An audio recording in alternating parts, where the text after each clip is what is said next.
on right now.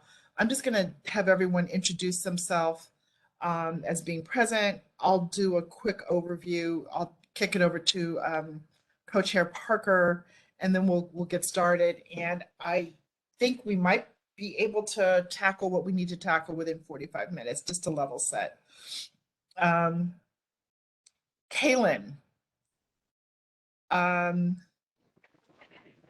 putting everybody on the spot today. Maybe you could give a little overview of the CRB, just because it gives some context to what we're doing. I mean, not yet, but if, surprise, surprise, surprise today, everybody.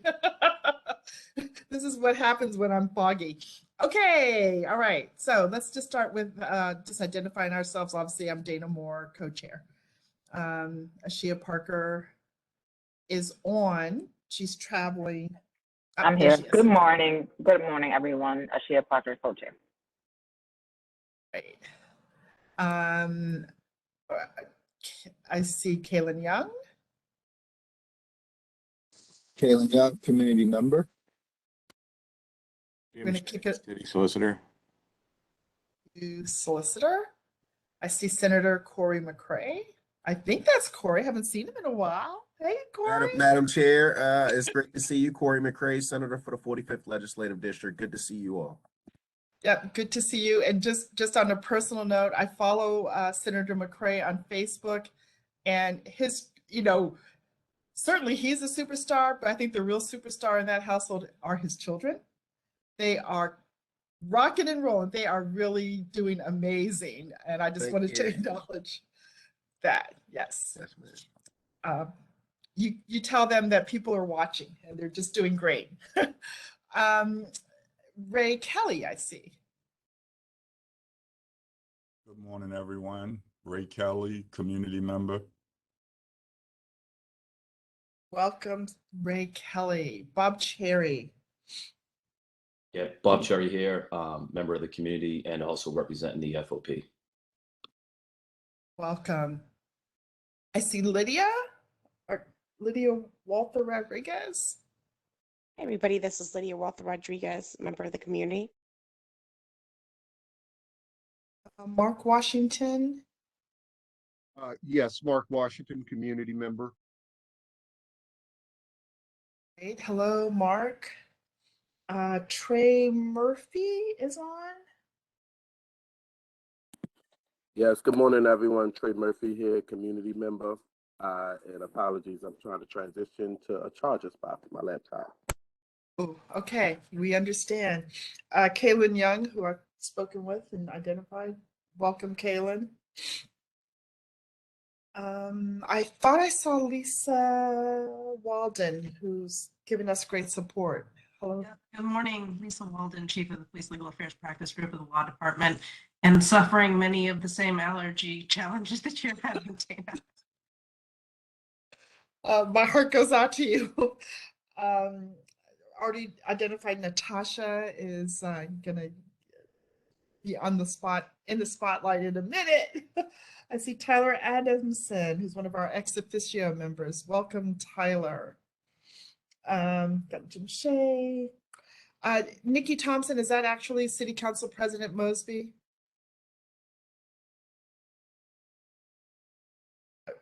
We'll come back.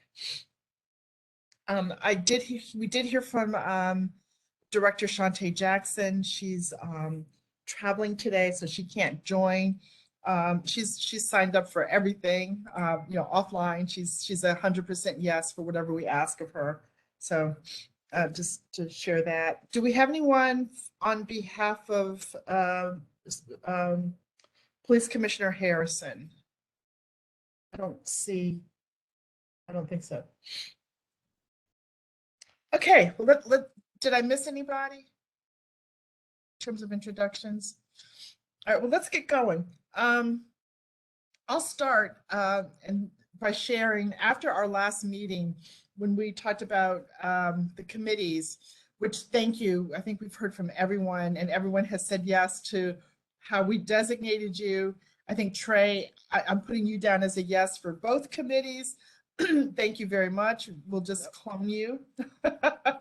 And so we really are ready to advance into to committee work. And I realized there might be some dissonance because we're going to be doing the community outreach. Community's going to say, well, what is the legislation? We're working on the legislation, but we got to get moving because time is, the clock has been ticking and now it's ticking even faster.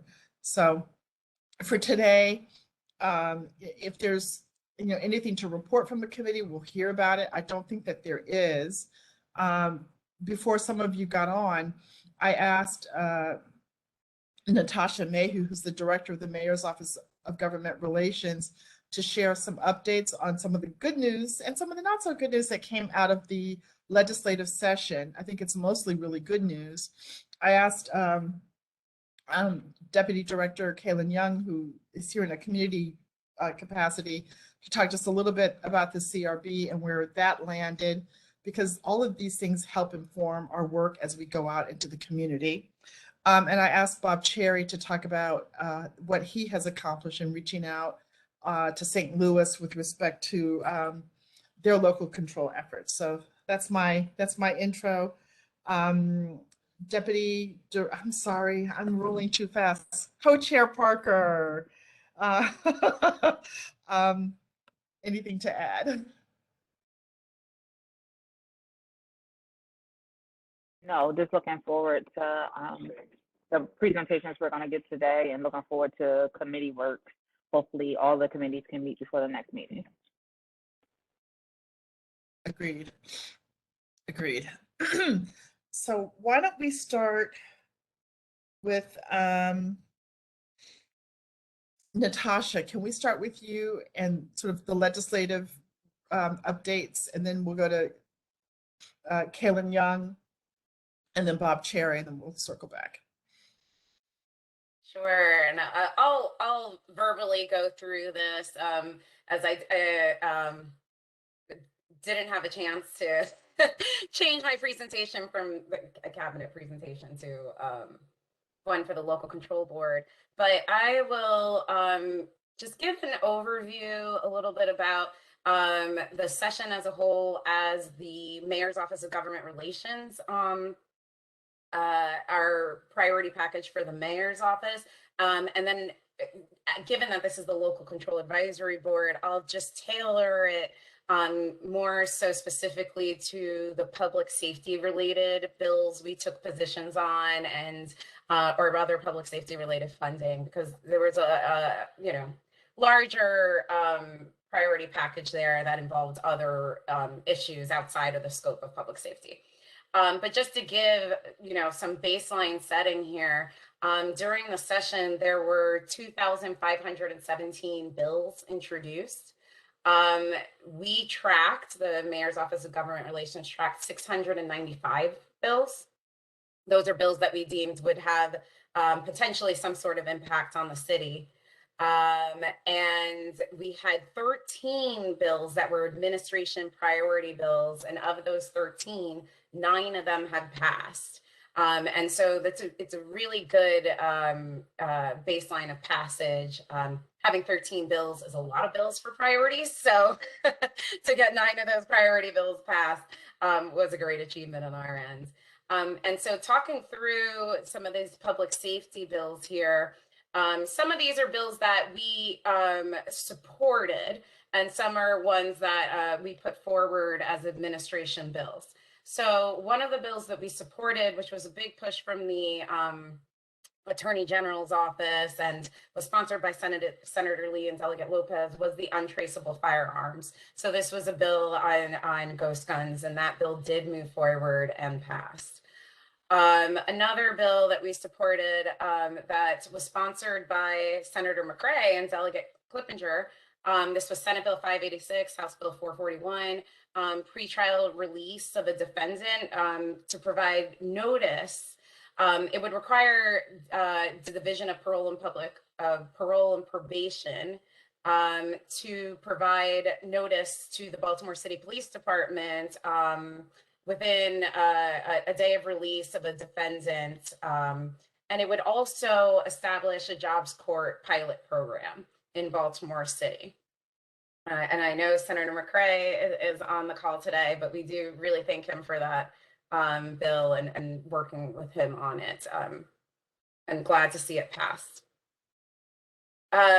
We did also have a public safety related bills that passed, and those included House Bill 1222, which was sponsored by Delegate Ampry on behalf of the administration.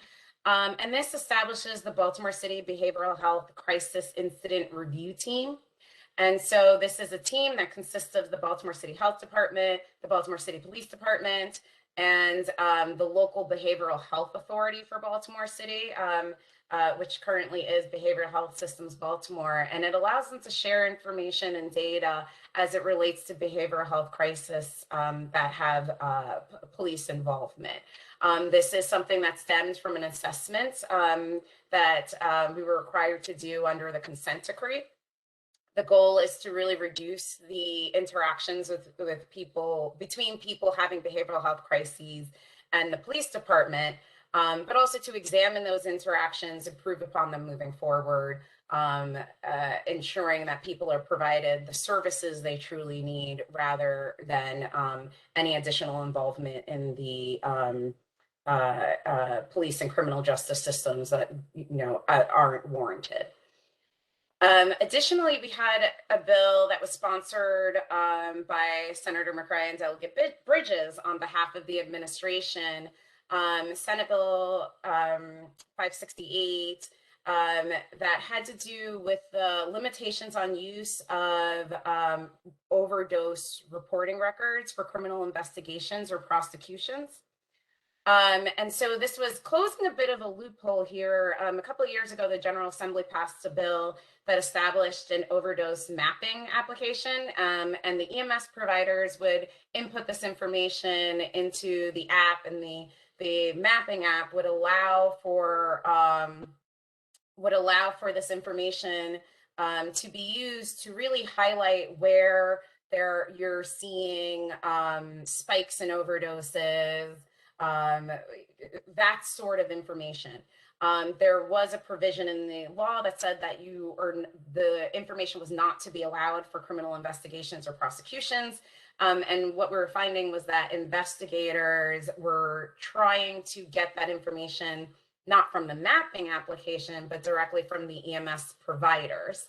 And so this bill helps close that loophole to ensure that the intent of the initial bill stands, that the information is not to be used for criminal investigations or prosecutions. So those are our successes when it came to public safety bills. Unfortunately, we did have a couple of bills that did not move forward that were priority bills for us in relation to public safety. So one of them was Senate Bill 864. This was emergency termination of police officers.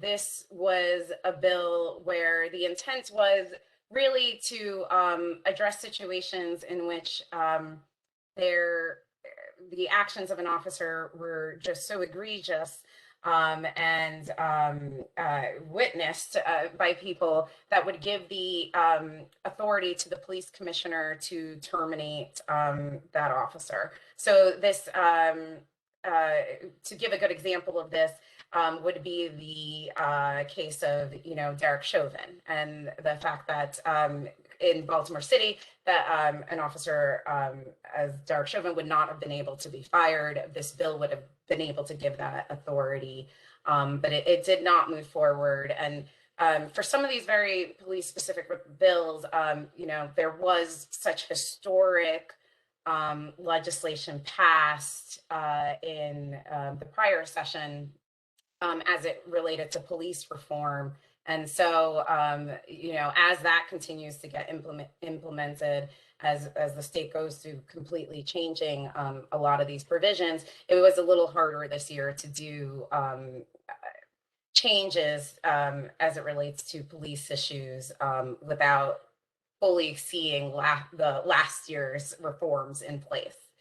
And then so two other bills I'll highlight that we were unfortunately did not make it through were another bill we had that would give exemptions to state law for the consent decree. And this, again, given that there was such historic legislation passed for police reform, because the city is under a consent decree, we did want to put forward a bill that would make it just very clear that in cases where the state law conflicts with the consent decree, that the requirements that are put forward on the federal level would stick.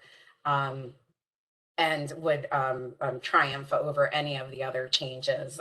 That bill, unfortunately, did not move forward. And last but not least, another bill that, again, was something that was,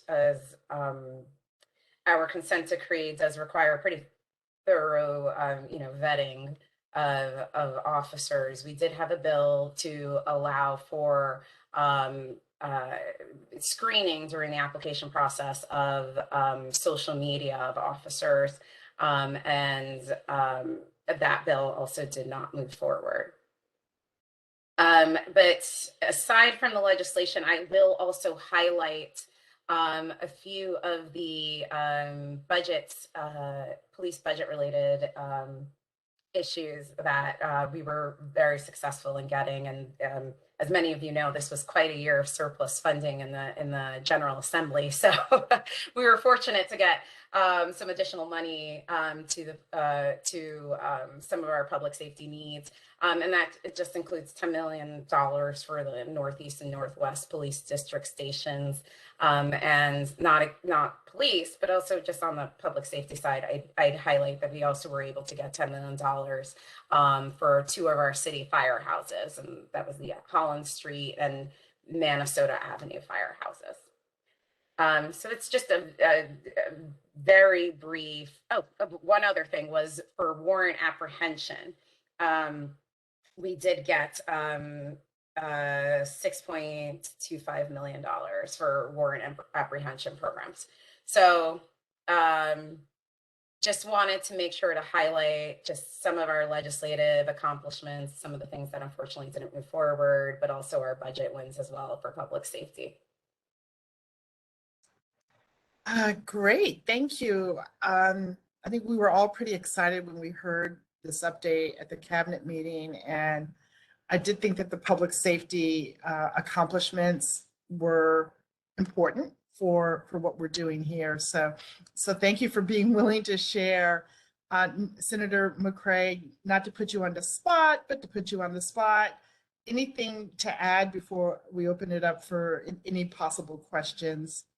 And thank you for all your efforts this session. Yep. Thank you, Madam Chair. I just wanted to make sure, Madam Director, you touched on the warrant apprehension piece of it. Yeah, I noted that there was some money given for warrant apprehensions. Okay, got it. That's. I just want to make sure that there are 40,000 open active warrants in the city of Baltimore, 200,000 across the state of Maryland, and making sure that there are resources to address those issues are important. So, thank you. I think she touched everything. Thank you very much. A great session, great team. Thank you. Any questions or comments on anything that was just shared? Especially the funding that can make all the difference in the city. I also asked Kaylin Young to talk just a little bit about the Civilian Review Board legislation. I see that Marielle Shutinha, who's the chief of the CRB division here at the Office of Equity and Civil Rights, has joined. The reason I wanted to talk about this is a lot of the local control, a big component is how we manage, police discipline. And so I just thought it'd be worthwhile to have y'all hear a little bit about what was attempted and sort of where things landed and what we might do next go round. So hand it over to Kaylin Young. Sure, thank you, Director Moore. And everybody, as y'all know, my day job is Deputy Director under Director Moore in the Office of Equity and Civil Rights. And I just want to also lead with the caveat that legislative matters. Natasha, if I'm wrong or incorrect or anything, I do defer to any correction that you provide. I do have a few slides that I had done for a previous presentation that I could share really quickly, just 3 slides that just kind of, one of which is a flow chart. So Natasha, if there's any way I could share the screen. Sure, I'm going to give you that authority right now.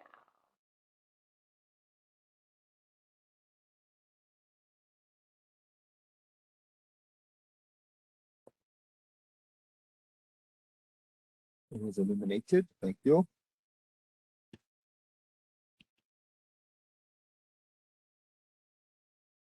So you all should be able to see kind of a PowerPoint now. Can y'all just confirm that for me? Okay, thanks. So, I mean, the PowerPoint really is just, again, it's a quick summary.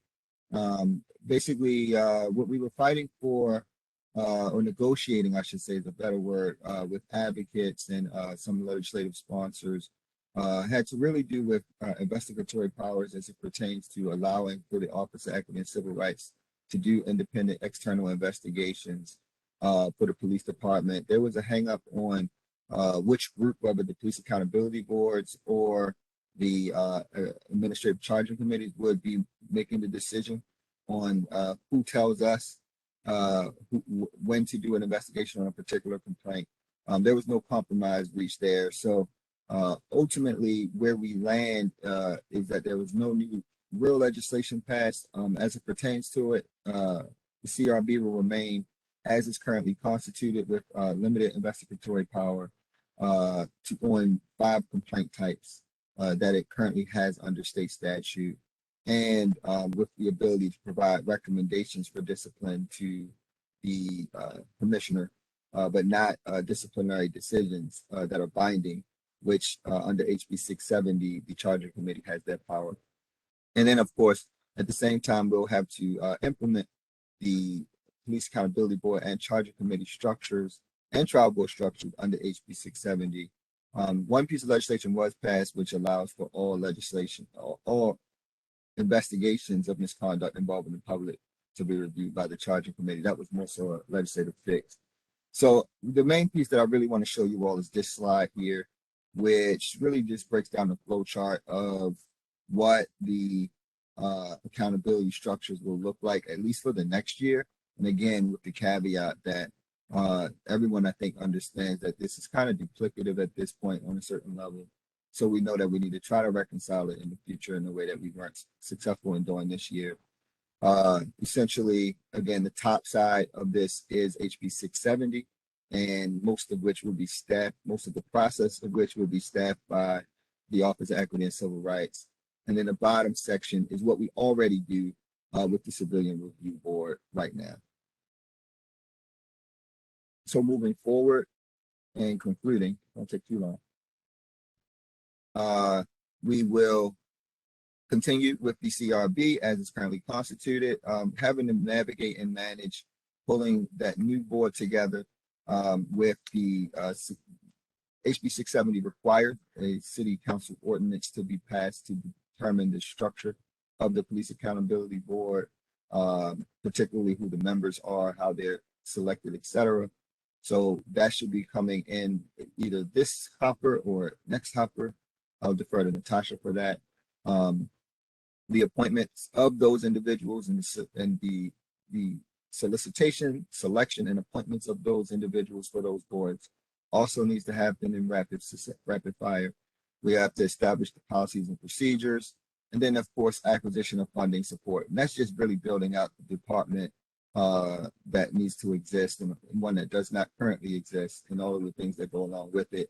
And then looking forward, focusing on that reconciliation piece. Really, again, trying to ensure that the Office of Equity and Civil Rights can continue to do its investigations, but to be able to do so within the confines of 670. I think that's it. If anybody's got any questions.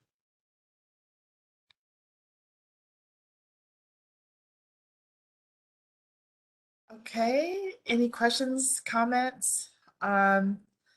I can tell you that a lot of effort was focused on this. I know that we absolutely, my office follows the lead of the Mayor's Office of Government Relations, and there were quite a few robust conversations brought in the law department. So Lisa Walden and Jim Shea, thank you for those contributions. Just a lot of focus, and as they say, the work continues, shifted over to City Council. Before I forget, Nikki Thompson is here. She is on and representing City Council President Mosby. Nikki, thank you so much for being here. And all of this is important because it all sort of informs not just our work, but how we interact and share with the community at large as we begin that outreach effort. So thank you, everyone, for all of the work. I always get nervous when we talk about policing issues and Ray Kelly doesn't speak, but I think his My hand is silence. raised. Oh, it is? Oh, I apologize. All right. Thank you. No, Ray. I'm just curious where we are in the PAB structuring process. I'm hearing and visiting a lot of different counties who are already months along in their process and engaging the public, and we're still kind of quiet on what we're going to do here. Yeah, Ray, I think that, the other folks didn't have to navigate this kind of unique nuance that we have in Baltimore City, as you know, with the CRB already existing and trying to figure out kind of how to mesh those two bodies. So, I do think that has caused us to be a little bit behind schedule in that sense, or behind the schedule of everyone else. That being said, one of the things I just mentioned is that we're putting in the legislation. Again, Natasha, is it in now for this meeting that's coming, or is it going to be the next meeting? Yeah, it was dropped in the hopper on Wednesday. Right. So the it's- bill. Go ahead, Natasha. Oh, I said it would be announced for Monday. Yeah. So Monday we'll have the bill introduced, and it'll start going through the legislative process for the city. We'll get it through the council, and then of course, again, once it's through the council, we got to start putting folks on those boards. So I think that's some of the priority work that we know we need to do in the next couple of months. Yeah, and I'll just add, just Ray, to your point, and just emphasizing what Kaylin said, we are a little bit different than other jurisdictions, and there was a lot of time, energy, discussions had through the General Assembly legislative process and public process on what to do with the CRB, what to do with implementation of HB 670. Given that the CRB is was established under state law. So there was a couple of different levels of interaction we had to do as we were navigating moving forward. There are, to your point, some jurisdictions that had moved forward that had a little less complicated situations than us, in that they didn't have anything established at all. So they moved forward straight with implementation of HB 670. We do anticipate and will engage with the public as it goes through this process. So the bill is being introduced, but we will have process where we will get feedback from everyone as it goes through the legislative process, and do want that engagement. We do have a short timeline because implementation is July 1st. And that was another thing that was a little bit in the air, even towards the very end of the session, in that there were attempts, given that there's still regulations being promulgated, the Maryland Police Training and Standards Commission is still working on those. There were some changes being made through legislation as to not just us, but even the other jurisdictions that have put forward their bills, whether they would be afforded more time to adjust as things are being settled and adjust their laws accordingly. But we are on track for that July 1st and really hope to have everyone's engagement on this process as we work to put it through. And the good news is, even as we set up these boards, we do still have the CRB which is currently taking in those civilian complaints, which a lot of these other jurisdictions don't have anything at all until they had established what is happening in 670. So, and the CRB will stand until, you know, we figure out what's going to happen throughout the next session and after we establish the police accountability boards and charging committees through the council. Thank you guys for that. And I just want you, I'm understanding and definitely recognizing the complications we had here in Baltimore City to actually figure this thing out. But I'm also just wanting to lift up the fact that the date doesn't change. We're still going to be July the 1st. So making sure we're on top of making sure we get that out there. Thank you guys. Yeah, thank you, Ray, Natasha, Kaylin. Yeah, we were hoping the date would change because it would give us some breathing room. We don't have it. My office is, we're buckling our seatbelts. We know it's going to be bumpy, but that's why we're here. So we'll get it done. Let me pivot over to our efforts to engage with other jurisdictions that have been through the local control process. I'll start, and then I think I'm going to share what Bob Cherry shared with me. He'll add, and then we'll go to Natasha. So after our last meeting, you know, 2 weeks ago, I started calling St. Louis just to see, hey, let me get, you know, someone who's willing to come to us and speak. And I will tell you, it was just really, I didn't get anywhere, made no progress at all. I mean, I did speak with the law department in St. Louis. I spoke with the Office of the Police Commissioner. What I was told is, you know, the proverbial somebody will get back to you. No one got back to me, so I called again, and I just really didn't make any progress. And I started feeling like, you know, like I didn't understand, you know, why is this so difficult? But reached out to Bob Cherry to see if he could, you know, use his resources to make some connection. And he actually made more progress than I did.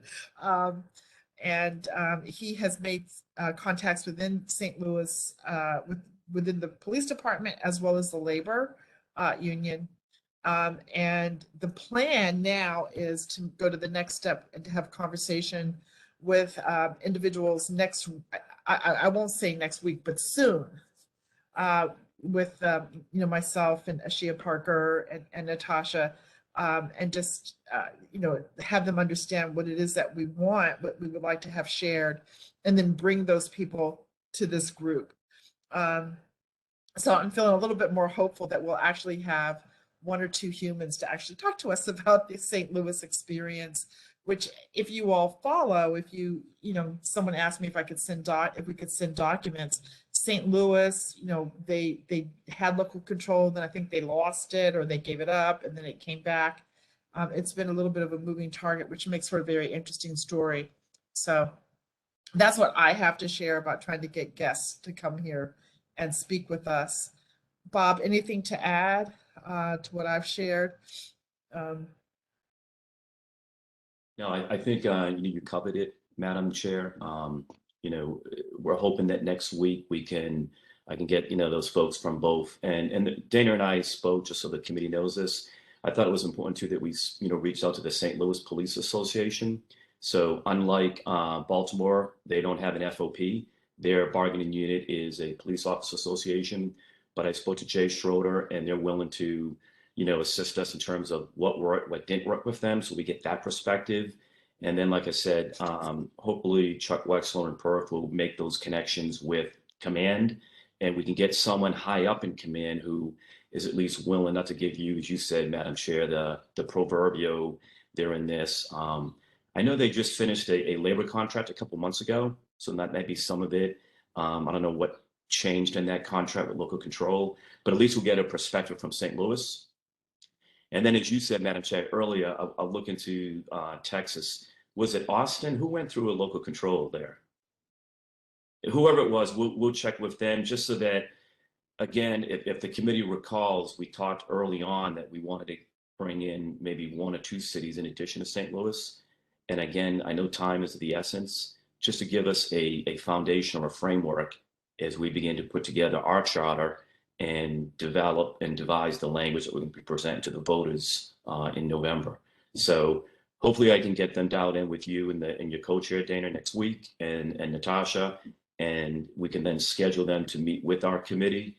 It may not be on a Friday. I think we have to be flexible with them. And then I'll try to do the same thing with either Texas and, or as I was saying earlier, Los Angeles.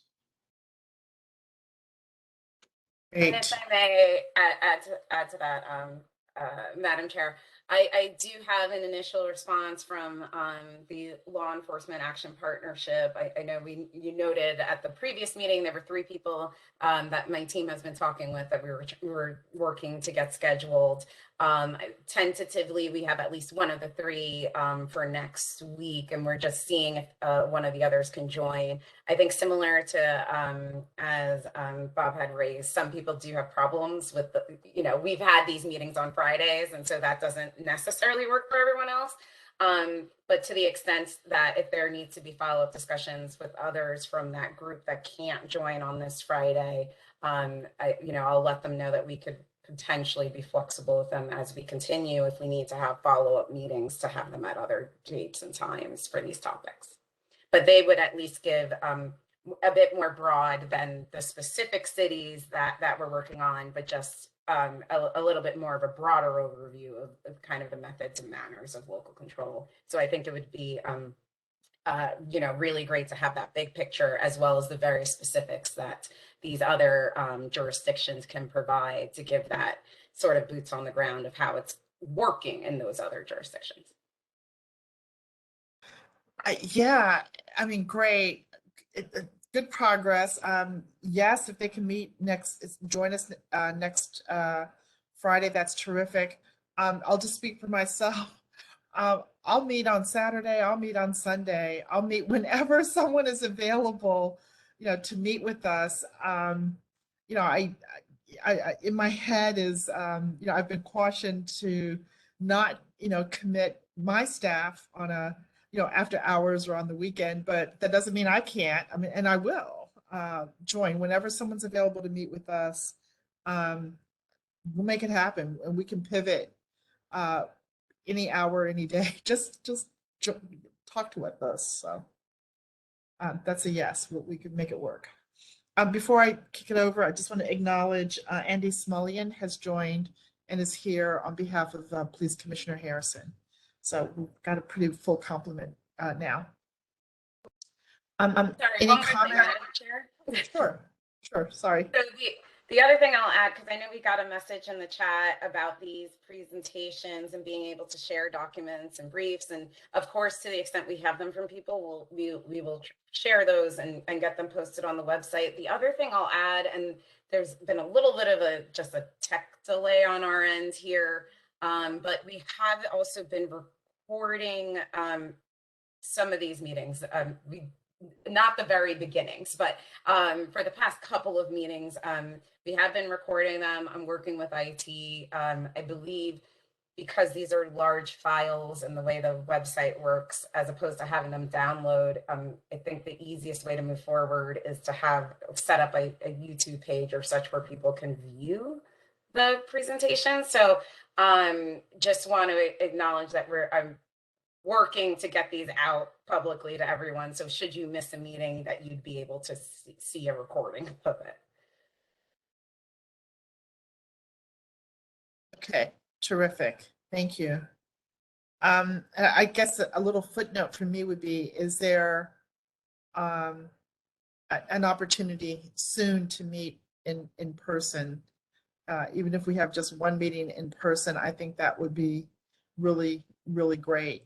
And we also need to make an assessment as to whether we can do any community meetings in person, because I think that would be, or even do it, in person and virtual at the same time would be terrific. Okay.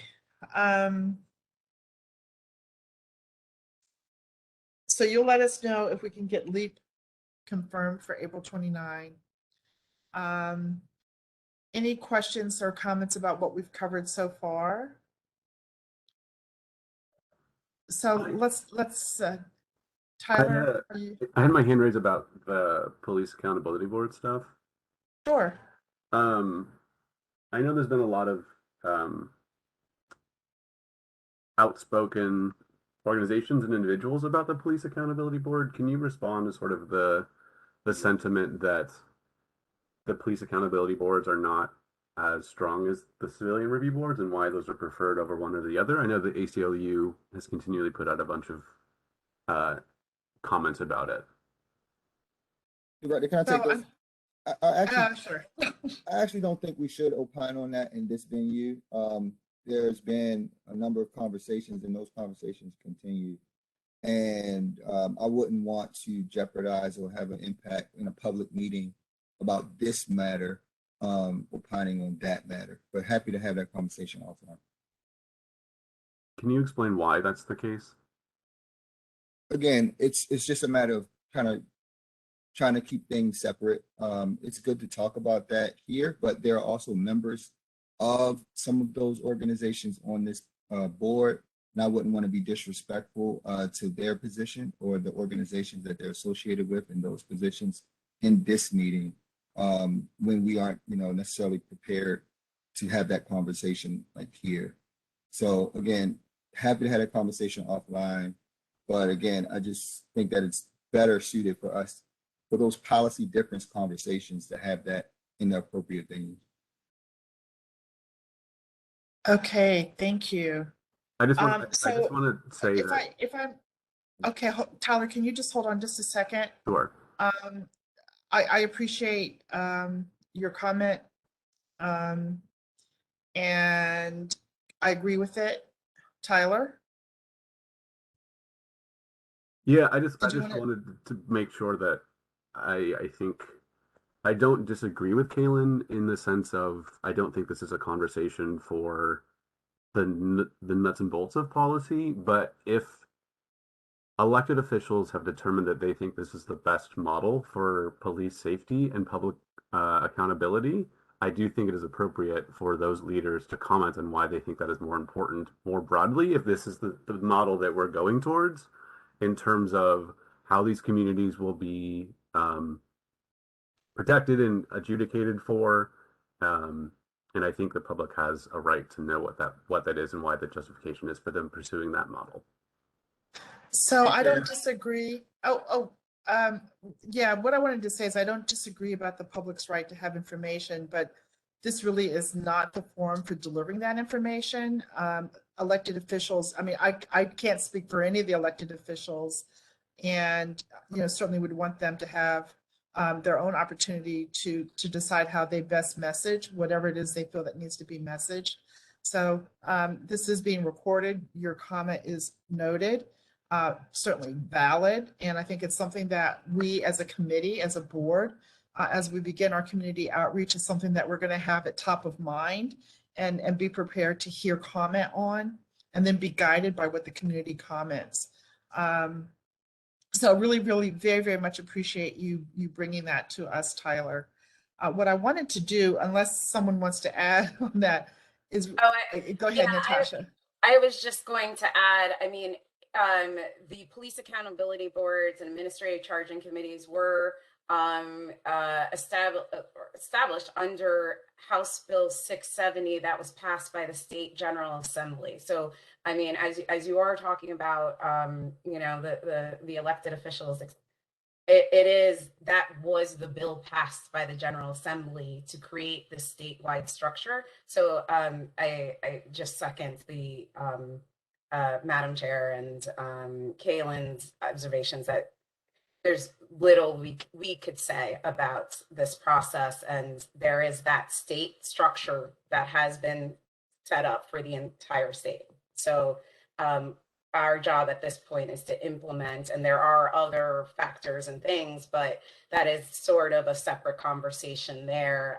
And some of that is, again, a state level decision as to setting up a structure for police accountability boards and associate administrating charging committees for all jurisdictions. And Madam Chair? Yes, Senator McCray. Yep. I think that when we're having these conversations, it's more of a just future conversations. When we speak generically as elected officials, as an elected official that's on the call, like be more specifics, because when you say elected officials are taking positions on this specific issue, because I'm in attendance, it could be assumed that I'm in agreement with that statement, because if I did not say anything, I don't know Tyler. I can't see Tyler's face, but like, when we make these level of generic statements and me being an elected official on here, it comes off as if I'm in agreement with that statement when I'm not. Okay, I very much appreciate that clarification, and I'll certainly be more careful in my language as we go forward. And this is an example of why conversations that are this important also need to be thought out. And we will do that as we go forward. So thank you, everyone. Let's talk about April 29. I had thought that we would use April 29 as the day for our working groups to actually meet, work, make plans on how to roll out their work. I'm excited that we might use our time to hear from someone from LEAP. So we're going to keep the April 29 meeting on schedule as it is. We'll figure out if we can start out the meeting with the presentation by LEAP, and then have separate work groups meet. The two working groups meet separately to actually plan out their work. Please be flexible. It may be, like I said, we'll start with the group meeting right at 10 on April 29, and then break out into smaller groups with separate call-in line. So we'll figure it out. We'll figure out the logistics. But with that, I actually think we might be close to closing. Anything for the good of the order? Thank you, our surprise guest speakers. You did great. I really appreciate you letting me put you on the spot. Have a super good weekend. And stay tuned for confirmation of April 29 and what we're going to do on that date. All right. Thank you, everyone.